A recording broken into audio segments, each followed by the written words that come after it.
बातचीत कर रहे हैं, क्योंकि अब डायरेक्ट पुलिस अब लोगों से नहीं बात कर पा रही है, क्योंकि लोगों के अंदर गुस्सा है। गुस्सा भी इसलिए है क्योंकि लोगों का आरोप है कि अननेसेसरी के टीयर गैस यहां पर दागे गए हैं। लेकिन यह भी बात सच है कि अगर एक तरह से पत्थरबाजी होगी तो लॉ एंड ऑर्डर को मेंटेन करने के लिए पुलिस कहीं ना कहीं बल प्रयोग का इस्तेमाल करेगी, बल का इस्तेमाल करेगी। तो ऐसे में सबसे आसान रास्ता जो पुलिस के पास होता है वो टीयर गैस होता है, और टीयर गैस के जरिए की भीड़ भागे, भीड़ पीछे हटे, उनके आंखों में जलन हो। लेकिन यहाँ अलग ही माजरा था। जो प्रदर्शनकारी थे वो पीछे नहीं हट रहे थे, वो आगे बढ़ रहे थे। जिस तरीके से टीयर गैस के गोले फायर किए जा रहे थे, टीयर गैस फायर किया जा रहा था, उसके बाद कई बार ऐसे हालात यहाँ पर बने हैं कि पुलिस को पीछे हटना पड़ा।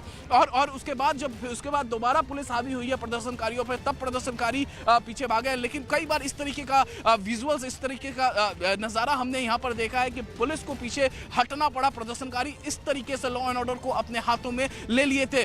फिलहाल अभी भी मैं आपको तस्वीरें दिखाना चाहूंगा। अभी भी जो है सड़कों पे लोग हैं, अमन कमेटी के लोग बीच सड़कों में हैं, वो लगातार लोगों से बातचीत कर रहे हैं। लेकिन जो प्रदर्शनकारी हैं, जो इलाके के लोग हैं, वो मानने को तैयार नहीं है। वो कहीं ना कहीं पुलिस को की गलती बता रहे हैं। मैं आपको बताऊं कि ये वही स्पॉट है। एक बार मैं अपने वीडियो जर्नलिस्ट पंकज से कहूंगा कि एक बार नीचे की सड़क दिखाए वो आपको, और दर्शकों को दिखाए, जिससे कि आपको दिखेगा कि हर तरफ सड़क पे ईंट और छोटे छोटे ईंट और पत्थर। तो ये जाहिर तौर पे एक तरह से देखें, जिस तरीके से जामिया में मथुरा रोड पे जिस तरीके से वायलेंस हुआ था, न्यू फ्रेंड्स कॉलोनी में जिस तरीके से हिंसा हुई थी, और उसके बाद आज दिल्ली पुलिस ने असामाजिक तत्वों को गिरफ्तार किया है। तो कहीं ना कहीं जिस तरीके से अमन कमेटी के लोग बोल रहे हैं कि प्रोटेस्ट मार्च में असामाजिक तत्व हो सकते हैं जिनकी पहचान वो खुद ही भी नहीं कर पाए, तो ये सब फिलहाल जो है वो इन्वेस्टिगेशन की बात है। इन्वेस्टिगेशन में जब होगी तो इन्वेस्टिगेशन में ये सब बातें सामने आएंगे कि कौन वो शख्स हैं जिन्होंने सबसे पहले स्कूल बस में तोड़फोड़ की थी और उसके बाद बस में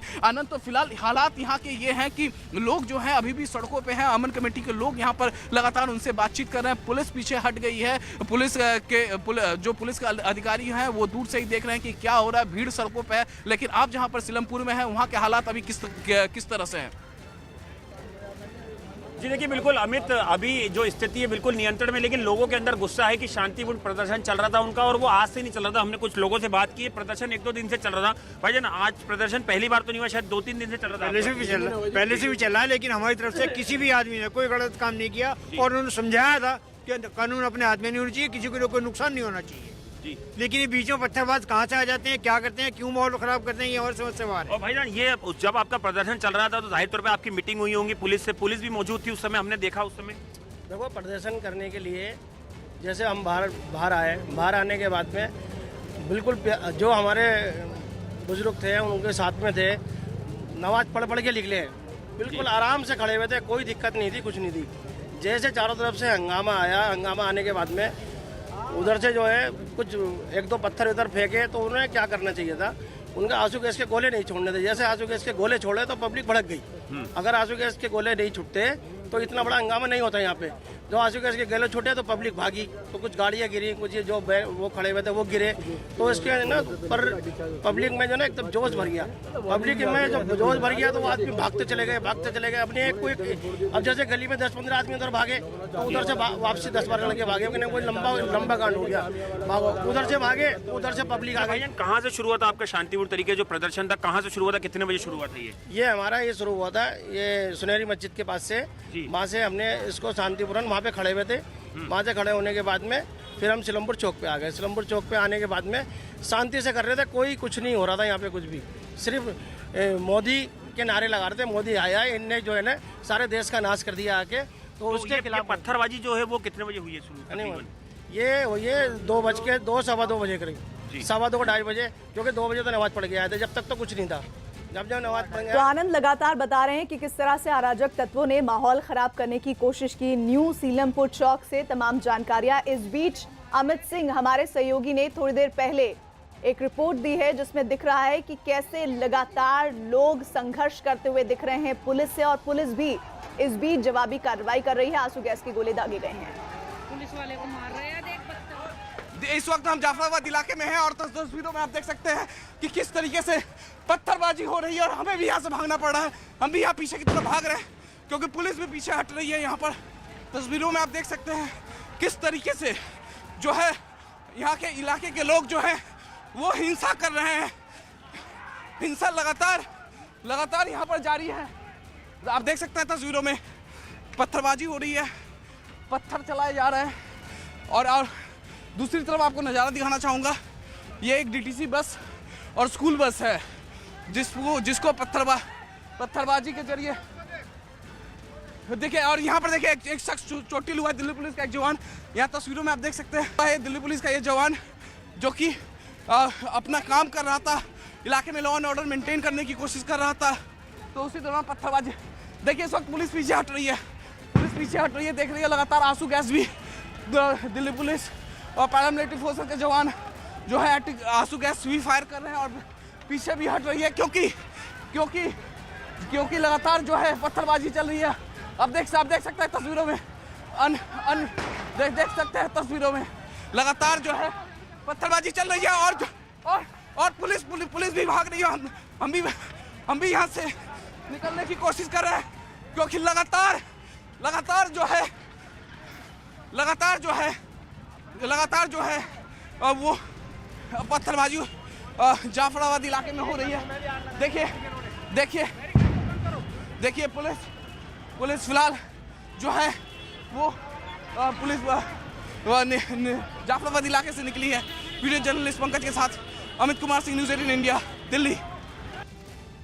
आपको हम तस्वीरों के जरिए दिखाना चाहते हैं कि किस तरीके से जाफराबाद इलाके में हिंसा हुई है। आप देखिए यहाँ पर बाइक जो है उसे आग के हवाले किया गया है। बाइक पूरी तरीके से जल गई है, पुलिस बैरिकेटिंग को उसमें आग लगाई गई है। और दूसरी तस्वीर में आपको यहाँ पर स्थानीय पुलिस चौकी आपको दिखाना चाहूँगा। ये जो है पुलिस चौकी है सीलमपुर। ये जो पुलिस चौकी है आप देख सकते हैं। इस पुलिस चौकी जो जाफराबाद इलाके में, इस पुलिस चौकी जो है वो न्यू सीलमपुर दिल्ली के जो पुलिस चौकी है, इस चौकी में भी आग लगाई गई है। आग के हवाले इस चौकी को भी कर दिया गया है। आप यहाँ पर तस्वीरों में देखिए बाइक को आग लगाई गई है, पुलिस बैरिकेटिंग में आग लगाई गई है। तो आप इन तस्वीरों को देखकर आप अंदाजा लगा सकते हैं कि किस तरीके से जो है हिंसा जाफराबाद के इलाके में हुई है। यहाँ पर लगातार जो है आप यहाँ पर तस्वीरों के जरिए आप यहाँ पर हम दिखाने की आपको कोशिश कर रहे हैं कि किस तरीके से जाफराबाद इलाके में हिंसा हुई है। और इसी दिल्ली पुलिस जो है वो लॉ एंड ऑर्डर को मेंटेन रखने के लिए लगातार जो है प्रदर्शनकारियों को शांत करने की कोशिश करेंगे। आपको मैं दूसरी तस्वीर दिखाना चाहूँगा किस तरीके से पुलिस जो है आगे बढ़ रही है। पुलिस पहले पुलिस यहाँ से भागी थी क्योंकि निकल गई थी यहाँ से क्योंकि लगातार जो है प्रदर्शनकारी हावी हो रहे थे, लेकिन अब जो है पुलिस एक बार फिर हावी हो रही है प्रदर्शनकारियों पर और लगातार जो है पुलिस आगे बढ़ रही है। वीडियो जर्नलिस्ट पंकज के साथ Amit Kumar Singh, news 18 India, Delhi. Seelampur T point पे हम खड़े हैं। आप ग्राउंड जीरो की रिपोर्ट दिखा रहे हैं। देखिए एक ट्रेवल का जो ऑफिस है उसको पूरी तरह से तोड़ दिया गया है। जो भी उपद्रवी थे प्रदर्शनकारी हैं उन्होंने यहाँ पे जो दफ्तर है उन तक को नहीं बख्शा है। ये देखिए ये पूरा जो दफ्तर है इसको तोड़ दिया गया है और यहाँ पर जो लोग थे वो अपनी जान बचाकर यहाँ से बाहर निकले हैं। पूरा जो दफ्तर है वो तोड़ दिया गया है। आप देख सकते हैं इसके शीशे टूटे नजर आ रहे हैं। लोग डर के मारे अपने घरों में मौजूद है। पूरा पैरामिलिट्री फोर्स के जवान हैं यहाँ पे पूरी मुस्तैदी से खड़े हुए हैं कि जो लॉ एंड ऑर्डर सिचुएशन है वो खराब ना हो। टीयर गैस के जो गोले हैं वो भी यहाँ पे छोड़े हैं जो उपद्रवी उन्हें यहाँ से हटाने के लिए। लेकिन जमकर पत्थरबाजी और आप देख सकते हैं तमाम जो दुकानें हैं वो यहाँ की बंद हो गई हैं। देखिए इस इलाके में केवल पुलिस फोर्स नजर आ रही है केवल, और तमाम लोग जो है अपने घरों के अंदर डर के मारे अपने घरों के अंदर चले गए हैं और यहाँ पर कोई नजर नहीं आ रहा है। यहाँ पे बिल्कुल ये रोड देख सकते हैं आप, इक्का दुक्का लोग यहाँ पे नजर आ रहे हैं और जो लोग घर के बाहर आए थे उन्हें बोला जा रहा है कि वो घर के अंदर चले जाएं।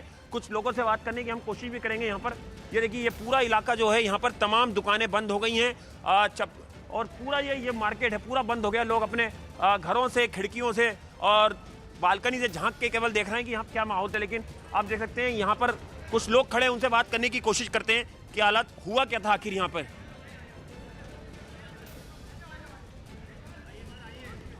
सर ये हुआ क्या था यहाँ पे, हुआ क्या था? पहले यहाँ पे ये लोग इकट्ठे हुए थे, यहाँ से जाफराबाद के और सीलमपुर के लोग, सारे लोगों ने यहाँ करते और यहाँ से कोई बस गुजर रही थी स्कूल की, तो स्कूल की बस गुजरते वक्त इन्होंने लोगों ने पथराव करा और उसके बाद में कई लोगों को चोटें आई है। उसके बाद में पुलिस के साथ इन्होंने बुरा बर्ताव किया और कहने मतलब पत्थरबाजी करी। पूरा ये मार्केट बंद हो गया इसलिए? मार्केट तो बंद ही था, सुबह से मार्केट बंद कर रखी थी लोगों ने, इन लोगों ने मार्केट बंद करवा रखी थी सुबह से। आपको तस्वीरों के जरिए दिखाते हैं कि जाफराबाद इलाके में किस तरीके से हिंसा हो रही है। आप देखिए तस्वीरों में किस तरीके से हिंसा हो रही है। लगातार आपको हमारे कैमरे की लेंस जहां तक जाएगी आपको केवल धुआं ही धुआं दिखेगा, क्योंकि ये आंसू गैस के धुएं हैं। फायर आंसू गैस जो दिल्ली पुलिस ने फायर के लगातार आवाजें भी आप सुन सकते हैं। हम आगे जाने की कोशिश करेंगे। तो दूसरी तरफ मैं आपको दूसरी एक गली दिखाना चाहूंगा। आप देखिए दूसरी गली की तरफ भी हिंसा हो रही थी, तो वहां भी दिल्ली पुलिस और पैरामिलिट्री फोर्सेस के जवान वहां पर तैनात है। वो लगातार शांत करने की कोशिश कर रहे हैं, प्रदर्शनकारियों को भगाने की कोशिश कर रहे हैं। आप यहाँ तस्वीरों में देख सकते हैं। तो दूसरी तरफ यहाँ ये इस रोड पे देखिए लगातार जो है नीचे रोड पे देखिए लगातार जो है पत्थर, आपको हर जगह ईंट पत्थर रोड पे मिल जाएगा, क्योंकि जो प्रदर्शनकारी है वो प्रदर्शनकारी लगातार जो है वो दिल्ली पुलिस और पैरामिलिट्री फोर्सेस के जवानों पे पत्थरबाजी कर रहे हैं। इस तरीके से बड़े बड़े पत्थर जो है लगातार दिल्ली पुलिस के जवान पैरामिलिट्री फोर्सेस के जवान पर इस तरीके से बड़े बड़े पत्थर चलाए जा रहे हैं। प्रदर्शनकारी किस तरीके से हिंसक है आप तस्वीरों के जरिए अंदाजा लगा सकते हैं। दिल्ली पुलिस कभी और पैरामिलिट्री फोर्सेस कभी आगे बढ़ते हैं तो कभी इन्हें पीछे आना पड़ता है, क्योंकि लगातार जो प्रदर्शनकारी हैं उनके तरफ से भी लगातार चार्ज किए जा रहे हैं। देखिए एक और आपको आवाज आई ये लगातार देखिए दोनों तरफ से प्रदर्शनकारियों की तरफ से भी पत्थरबाजी हो रही है। तो दिल्ली पुलिस उन्हें शांत करने के लिए उन्हें भगाने की कोशिश कर रही है और लगातार आंसू गैस के गोले फायर कर रही है। वीडियो जर्नलिस्ट पंकज के साथ अमित कुमार सिंह, न्यूज़ 18 इंडिया, दिल्ली। ये शांति के लिए अभी पब्लिक के हाथ पैर जोड़े हैं हमने, उनको मनाया है तो शांत हुई है पब्लिक, और आगे कोई अब ड्रामा नहीं होगा यहाँ पर। तो कब अचानक से इतनी घटना? ये अचानक ये थी, रैली निकाल रहे थे, किसी ने बीच में से निकल के कोई पथराव कर दिया। वो आदमी कौन थे ये नहीं पता, रैली का आदमी नहीं था, कोई भी आम आदमी था कोई, रैली में वो करके पथराव और निकल गया वो, और यहाँ पब्लिक दूसरी फंस गई। अच्छा, आप लोग यहाँ लोकल में? जी, ये दुकान मेरी है, E48। उधर झारखंड के साहिबगंज में रैली में पीएम मोदी ने नागरिकता संशोधन कानून के मुद्दे पर विपक्ष और खासतौर पर कांग्रेस पर बड़ा हमला किया। प्रधानमंत्री नरेंद्र मोदी ने आरोप लगाया कि नागरिकता कानून को लेकर कांग्रेस अफवाह फैला रही है। पीएम मोदी ने कहा कि नए कानून की वजह से देश में किसी की नागरिकता को कोई खतरा नहीं है। इतना ही नहीं, पीएम मोदी ने युवाओं से शांति बनाए रखने की अपील की है। पीएम मोदी ने कहा कि अगर विरोध करना है तो लोकतांत्रिक तरीके से करें और सरकार तक अपनी बात पहुंचाएं। अब नागरिकता संशोधन कानून को लेकर फिर से ये सफेद झूठ बोलने लगे हैं, लोगों को डराने लगे हैं। कांग्रेस और उसके जैसे दलों और उसके वामपंथी इकोसिस्टम ने पूरी ताकत झोंक दी है भारत के मुसलमानों को डराने के लिए। ये लोग देश में झूठ और भ्रम का माहौल बना रहे हैं, हिंसा फैला रहे हैं, जबकि ये बात पत्थर की लकीर की तरह साफ है कि नागरिकता संशोधन कानून से भारत के एक भी नागरिक को, चाहे वो हिंदू हो, मुसलमान हो, ईसाई हो या पारसी हो, किसी की भी नागरिकता पर कोई असर नहीं होगा। मैं पूछना चाहता हूं कि आखिर इसमें भारतीय मुसलमानों या किसी भी भारतीय नागरिक के अधिकारों का हनन कहां होता है? क्यों झूठ बोल रहे हो? क्यों झूठ फैला रहे हो? क्यों देश को बर्बाद करने में तुले हुए हो? साथियों, नागरिकता संशोधन कानून न किसी भारतीय का अधिकार छीनता है, न ही उसे किसी तरह का नुकसान पहुंचाता है। लेकिन फिर भी कांग्रेस और उसके साथी इस मुद्दे पर मुसलमानों को भड़काने का, डराने का, भयभीत करने का प्रयास करके अपनी राजनीतिक खिचड़ी पकाना चाहते हैं। मैं देश के कॉलेजों और यूनिवर्सिटी के युवा साथियों से भी आग्रह है कि आप अपने महत्व को समझे, आपके जीवन के इस मूल्यवान समय को समझे। जहां आप पढ़ रहे हैं उन संस्थानों का महत्व समझे। सरकार के फैसलों और नीतियों को लेकर चर्चा करें, डिबेट करें। आपको कुछ गलत लगता है तो लोकतांत्रिक तरीके से प्रदर्शन करें, सरकार तक अपनी बात पहुंचाए। ये सरकार आपके हर बात, हर भावना को सुनती है, समझती है। लेकिन आपको ये भी समझना होगा कि कहीं कुछ दल, कथित अर्बन नक्सल, कहीं अपने आप को बुद्धिजीवी कहने वाले लोग आपके कंधे पर बंदूकें चला करके अपना राजनीतिक उल्लू तो सीधा नहीं कर रहे हैं। मैं आज कांग्रेस और उनके जितने चेले चपाटे हैं, जितने उनके साथी दल हैं, उनको आज खुलेआम चुनौती देता हूं।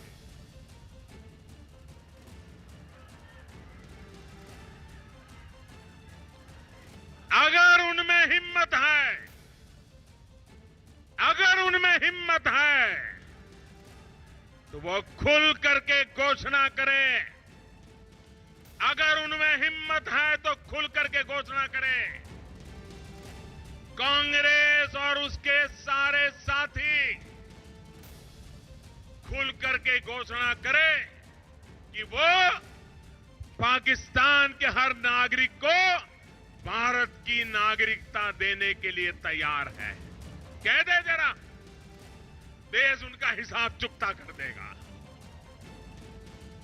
इतना ही नहीं, अगर कांग्रेस में साहस है तो खुलकर यह भी घोषणा करे कि वो जम्मू कश्मीर और लद्दाख में फिर से आर्टिकल 370 को लागू करेंगे। बोलो जरा, हिम्मत है तो बोलो। मोदी ने हटाया है, आप वापस लाने का देश के सामने घोषणा करके दिखाओ। गुमराह कर रहे हो लोगों को। अरे कांग्रेस में हिम्मत है, कांग्रेस में हिम्मत है। अरे कांग्रेस के साथियों में हिम्मत है तो वो ये भी खुल करके घोषणा करे कि 3 तलाक के खिलाफ जो कानून बना है उसे वो रद्द कर देंगे। जरा हिम्मत के साथ बताओ। और गृह मंत्री अमित शाह ने अपील की कि नागरिकता कानून के विरोध में जो हिंसा फैला रहे हैं, लोग उनको पहचाने और उनके बहकावे में न आए। अमित शाह ने कहा कि नागरिकता कानून से किसी की नागरिकता नहीं जाने वाली और छात्रों को इस कानून के बारे में पढ़ना चाहिए। समूचा विपक्ष आज देश की जनता को गुमराह करने पर तुला है। सभी विद्यार्थियों को भी कहना चाहता हूं कि इस बिल का अभ्यास करिए। आपके पास जो सूचना है वो ठीक नहीं है। ये बिल किसी की भी नागरिकता लेने के लिए कोई प्रावधान रखता ही नहीं है। किसी की नागरिकता, विशेषकर माइनॉरिटीज की, मुस्लिम भाइयों बहनों की नागरिकता कहीं नहीं जाने वाली है। जो भारत के बासिंदे, जो भारत के रहने वाले, और नरेंद्र मोदी जी ने भी इसको स्पष्ट किया। मैं आज दिल्ली की जनता को कहना चाहता हूं, विपक्ष, केजरीवाल एंड कंपनी और कांग्रेस पार्टी जो गुमराह कर कर दिल्ली की शांति को पानी में जो कंकर डालने का काम कर रहे हैं, उनको पहचानने की जरूरत है। और मैं युवाओं को भी कहना चाहता हूं, साइट पर एक्ट पड़ा है, इसको पढ़ लीजिए। अगर कोई प्रावधान के अंदर किसी को अन्याय होने वाला कुछ दिखाई पड़े तो हमें बताइए। उत्तर प्रदेश के सीएम योगी आदित्यनाथ नागरिकता कानून के विरोध पर विपक्ष पर हमला करते दिखे। उन्होंने कहा कि विपक्ष घड़ियाली आंसू बहा रहा है। महाराज जी, अब सवाल जो सियासत हो रही है इसमें नागरिकता संशोधन बिल को लेकर आपने देखा कि ममता बनर्जी खुद लीड कर रही है। एक सीएम होते हुए प्रियंका गांधी उसको लेकर आ रही हैं, और जिस तरह विपक्ष लगातार पूरे देश में जो माहौल क्रिएट कर रहा है, उस पर क्या कहेंगे आप? देखिए, खिसियानी बिल्ली खंबा नोचे वाली स्थिति आज विपक्ष पर लागू होती है। इनके जो ये आंसू हैं, घड़ियाली आंसू के सिवाय कुछ नहीं हैं, और इनके कृत्य विशुद्ध रूप से राष्ट्रद्रोह की श्रेणी में आते हैं। जो कार्य 1947 के आज़ादी के तत्काल बाद, संविधान लागू होने के तत्काल बाद देश के अंदर होने चाहिए थे, आज मोदी जी के नेतृत्व की भारतीय जनता पार्टी की सरकार उन गलतियों का परिमार्जन कर रही है। चाहे वह कश्मीर में धारा 370 को समाप्त करने की कार्रवाई हो, चाहे वह एनआरसी की कार्रवाई हो, और चाहे वह सीएए से जुड़ा हुआ सिटीजन अमेंडमेंट एक्ट से संबंधित मामला हो। ये देश के हित में दूरगामी परिणाम वाले महत्वपूर्ण निर्णय हैं, ऐतिहासिक निर्णय हैं। दुर्भाग्य है, वोट बैंक की राजनीति करने वाला विपक्ष अब वोट बैंक की उन संकीर्णताओं में जा चुका है जहां पर राष्ट्रतोरक तत्वों को गले से लगाने में भी इनको संकोच नहीं हो रहा है।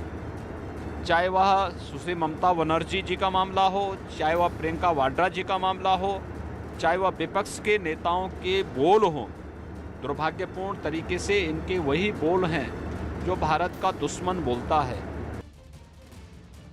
यूपी के सीएम योगी आदित्यनाथ ने कहा कि अगर उनके सीएम रहते अयोध्या में मंदिर बनता है तो ये उनके लिए गौरवशाली मौका होगा। उत्तर प्रदेश हो या देश का कोई कोना, एक सियासत का ऐसा नाम जिसकी डिमांड पूरे देश में होती है। हम बात कर रहे हैं उत्तर प्रदेश के मुख्यमंत्री योगी आदित्यनाथ की, जो गोरक्षा पीठ के पीठाधीश्वर भी हैं, साथ ही उत्तर प्रदेश के मुख्यमंत्री। लेकिन इनकी डिमांड अगर बात की जाए तो पूरे देश में होती है। हम उन्हीं से पूछते हैं कुछ सवाल। न्यूज़ 18 पर फैसले के बाद, जब से राम मंदिर का फैसला आया, पहला इंटरव्यू होगा न्यूज़ 18 पर एक्सक्लूसिव। महाराज जी, शुरुआत राम मंदिर से करते हैं क्योंकि एजेंडे में भी रहा है। आप जिस पीढ़ी से जुड़े हुए हैं, दिग्विजयनाथ महाराज जी, अभयनाथ महाराज जी, और आप तीसरी पीढ़ी है जो इस आंदोलन से जुड़ी है, चाहे 1949 की बात हो, चाहे जब ताला खुला तब की बात हो, मूर्ति स्थापित हुई तब की बात हो, सबसे ज़्यादा खुशी आपको इस समय हो रही हो? देखिए, मेरे लिए तो वास्तव में एक गौरवशाली क्षण है और भावनात्मक क्षण भी है।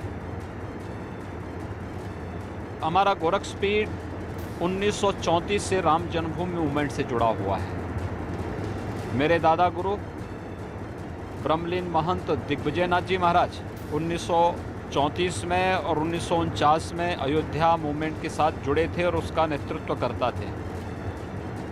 मेरे पूज्य गुरुदेव ब्रह्मलीन महंत अभेद्यनाथ जी महाराज 1983 में गठित श्री राम जन्मभूमि मुक्ति समिति के अध्यक्ष थे, और उनके सामने ही राम मंदिर का ताला खुलता है, उनके सामने ही आगे आंदोलन एक चरम पर पहुंचता है। और श्री राम जन्मभूमि उच्चाधिकार समिति के अध्यक्ष के नाते भी विश्व हिंदू परिषद के नेतृत्व में चले इस देश के सबसे बड़े सांस्कृतिक आंदोलन में उनकी बहुत महत्वपूर्ण भूमिका थी। मुझे नज़दीक से सब देखने का अवसर प्राप्त हुआ, और आज जब मोदी जी और अमित शाह जी ने प्रदेश का दायित्व मुझे दिया है, तो प्रदेश के मुख्यमंत्री के रूप में उत्तर प्रदेश में भगवान राम का मंदिर बने, तो स्वाभाविक रूप से मेरे लिए ये तो गौरव का क्षण है। और अपने पूर्वजों के प्रति, देश के पूज्य संतों के प्रति, राम मंदिर आंदोलन के लिए विगत 500 वर्षों में बलिदान होने वाले सभी राम भक्तों के प्रति और उन सभी कार सेवकों के प्रति जिन्होंने अपने आप को इस आंदोलन के प्रति समर्पित भाव के साथ बलिदान किया था, उन सब के प्रति भी नमन करने और उन सब को श्रद्धांजलि देने का भी एक अवसर मेरे सामने इस प्रकार के आयोजन के माध्यम से होगा। दिल्ली के जामिया नगर और जाफराबाद में हिंसा के बाद सीएम केजरीवाल ने दिल्ली के लोगों से शांति की अपील की है। उन्होंने ट्विटर पर लिखा कि मेरी सभी दिल्ली वासियों से अपील है कि शांति बनाए रखें। एक सभ्य समाज में किसी भी तरह की हिंसा बर्दाश्त नहीं की जा सकती। हिंसा से कुछ हासिल नहीं होगा, अपनी बात शांति से कहनी है। नागरिकता कानून के मुद्दे पर विपक्ष के नेता राष्ट्रपति रामनाथ कोविंद से मिलने राष्ट्रपति भवन पहुंचे हैं। विपक्ष के इस प्रतिनिधि मंडल का नेतृत्व कांग्रेस अध्यक्ष सोनिया गांधी कर रही हैं। सोनिया गांधी के साथ टीएमसी नेता डेरेक ओब्रायन, आरजेडी, एसपी और लेफ्ट के साथ साथ विपक्ष के दूसरे नेता भी पहुंचे हैं। सारे डेलीगेशंस विरोधी पक्ष के जा रहे हैं राष्ट्रपति जी के यहाँ, उनके जाने का अधिकार है, लेकिन एक ही आग्रह करूंगा, कृपया करके देश में सांप्रदायिक तनाव को आगे न बढ़ाएं। देश में शांति होनी चाहिए और जैसा माननीय प्रधानमंत्री जी ने कहा है, गृह मंत्री अमित शाह जी ने कहा है और मैंने भी कहा है, ये जो नया कानून बना है सिटीजनशिप अमेंडमेंट, इसमें एक बात साफ है, किसी भी भारतीय नागरिक पर यह लागू नहीं होता। भारत के किसी भी मुस्लिम समाज के व्यक्ति को अपने धर्म का अनुसरण करने में कोई बाधा उत्पन्न नहीं करता। खबर पर बातचीत के लिए हमारे साथ हमारे सहयोगी नीरज जुड़ रहे हैं। नीरज, राष्ट्रपति भवन पहुंच गए हैं मुलाकात करने के लिए। तमाम विपक्षी पार्टी के नेता, सोनिया गांधी अगुवाई कर रही हैं। उम्मीद कितनी है इनको और इनकी उम्मीद पूरी हो पाएगी या नहीं? संभावना किस बात की लगती है?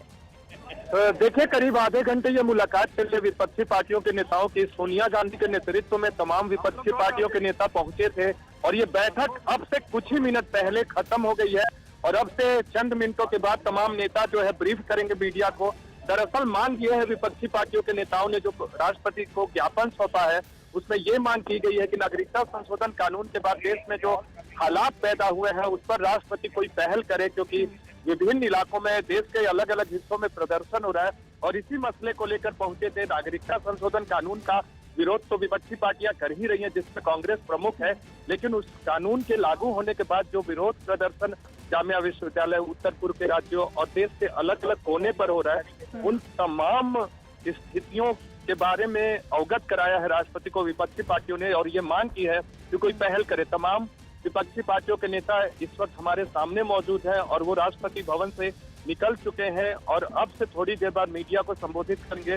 सोनिया गांधी के नेतृत्व में कांग्रेस के बड़े नेता गुलाम नबी आजाद, अहमद पटेल, कपिल सिब्बल, सीपीएम के सीताराम येचुरी, सीपीआई से डी राजा, कांग्रेस के एके एंटनी और दूसरे तमाम नेता क्या शामिल। तो सोनिया गांधी अब ब्रीफ करने आ रही है। तो विपक्ष लगातार इस बात को खुलकर कह रहा है कि कानून सांप्रदायिक है और इसे केंद्र सरकार को वापस लेना चाहिए। इसी के तहत ये मुलाकात हुई है और थोड़ी देर में प्रेस ब्रीफिंग भी होने वाली है विपक्षी पार्टियों के नेताओं की।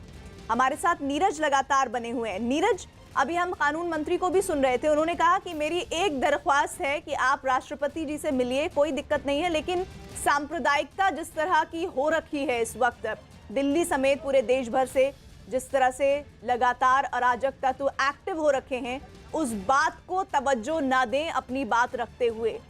क्या लगता है कि विपक्षियों ने इस बात को तवज्जो दी होगी? देखिए, बिल्कुल विपक्ष ने अपनी बात रखी है और कांग्रेस अध्यक्ष सोनिया गांधी अब मीडिया के सामने मौजूद है। उन्होंने ज्ञापन सौंपा है तमाम विपक्षी पार्टियों के नेताओं के साथ और वो मीडिया को संबोधित कर रहे हैं। तो तस्वीर आपको दिखा रहे हैं, ये बड़ी तस्वीर। नीरज कुमार हमसे बात कर रहे थे, हमारे सहयोगी। सोनिया गांधी अगुवाई करती हुई इन तस्वीरों की, जिसमें गुलाम नबी आज़ाद उनके साथ हैं, एके एंटनी भी मौजूद हैं और एसपी के साथ साथ तमाम विपक्षी पार्टियों के नेता जो इस बिल को लेकर, कपिल सिब्बल भी आपको नजर आ रहे हैं, मौजूद हैं, जो ये बताने की कोशिश कर रहे हैं कि ये पूरी तरह से गलत है कानून और इस पर राष्ट्रपति से वो उम्मीद कर रहे हैं। लेकिन क्या राष्ट्रपति का टेक होता है, उससे पहले ये प्रेस कॉन्फ्रेंस संयुक्त रूप से विपक्ष, डेरेक ओब्रायन भी पीछे नजर आ रहे हैं, क्या ये कहते हैं और सीताराम येचुरी भी नजर आ रहे हैं इन तस्वीरों में। सोनिया गांधी शुरू करने वाली अपनी बात को।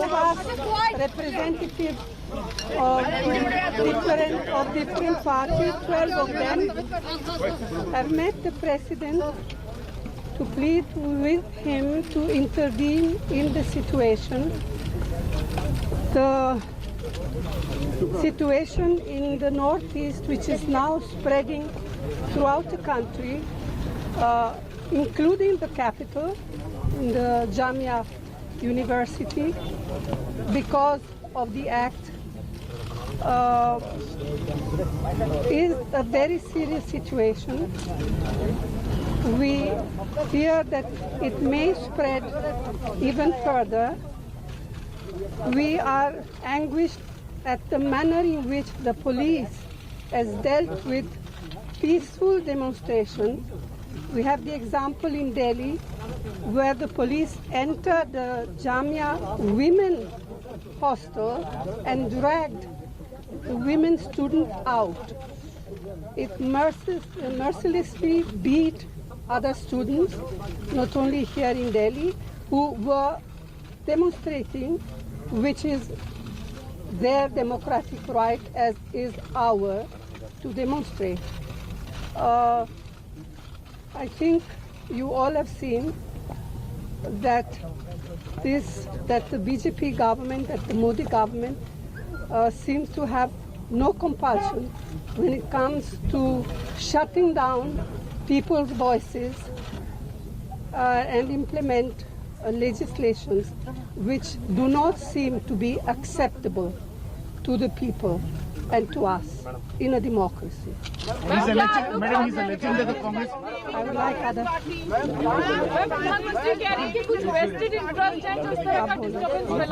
We have appealed to the president. We have asked the president to please advise the government to withdraw this diabolical, divisive act. State as the head of the state, उनको गवर्नमेंट को एडवाइस देना है, ये repeal करना है, withdraw करना है, ये नहीं चलेगा, एकदम नहीं चलेगा, क्योंकि this act only will affect the poorest of the poor. Nobody who is rich will be affected. So we've advised this, and as Madam has said, we have also apprised him of the students. There's an upheaval in the whole country. So that is what we've done, 12 political parties. The President of India is the custodian of our Constitution. And as the custodian of the Constitution, we said that he cannot allow his government to violate the Constitution and violate it in such a brazen manner. संरक्षक है हमारे संविधान की, हमारा संविधान का इस तरीके से नंगा उल्लंघन जो हो रहा है, ये स्वीकार नहीं है देश के लोगों को, हम सबको, विपक्षी पार्टियों को। और हमने आवेदन किया राष्ट्रपति जी से कि वो अपनी एडवाइस दे, अपनी सलाह दे उनकी सरकार को कि इस कानून को वापस ले। और ये हमारा आग्रह है राष्ट्रपति महोदय से, और यही आग्रह हम सभी लोगों ने वहां पर उनको बता के आ रहे हैं। ये राष्ट्रपति महोदय से हम लोगों ने ये आग्रह किया कि जो आशंका हमने संसद के अंदर व्यक्त की थी, इस कानून के बनने के बाद देश में गंभीर स्थिति पैदा हो सकती है, लोगों के मन में भय है और वो सही साबित हो रहा है। ये देश को विघटन की तरफ ले जाने वाला कानून है, और जो वो रजिस्टर है एनआरसी, वो और ये दोनों मिलकर देश के लोगों के मन में उन्होंने भय भर दिया है। और जब आतंकित लोग अंदर से हो जाते हैं और गवर्नमेंट कोई सुनने को तैयार नहीं होती है, तो उसके कितने परिणाम खराब होते हैं ये आप सब जानते हैं। और इतिहास अगर पढ़ा होगा और पिछली तरफ मुड़ के देखेंगे तो देखेंगे ये नॉर्थ ईस्ट को तो पूरी तरह से काट दिया देश से। पाकिस्तान यही चाहता है और पड़ोसी देश भी यही चाहते हैं कि हमने उनके देश को तोड़ा, वे हमारे देश को तोड़े, और ये मौका हमारी गवर्नमेंट उन्हें दे रही है। इसलिए हमने राष्ट्रपति महोदय से ये अनुरोध किया है कि वो हस्तक्षेप करें, गवर्नमेंट से कहें कि गवर्नमेंट 2 कदम पीछे हटे, इस विधेयक को वापस ले, अगर देश में शांति ये चाहते हैं और देश को एकजुट रखना चाहते हैं तो।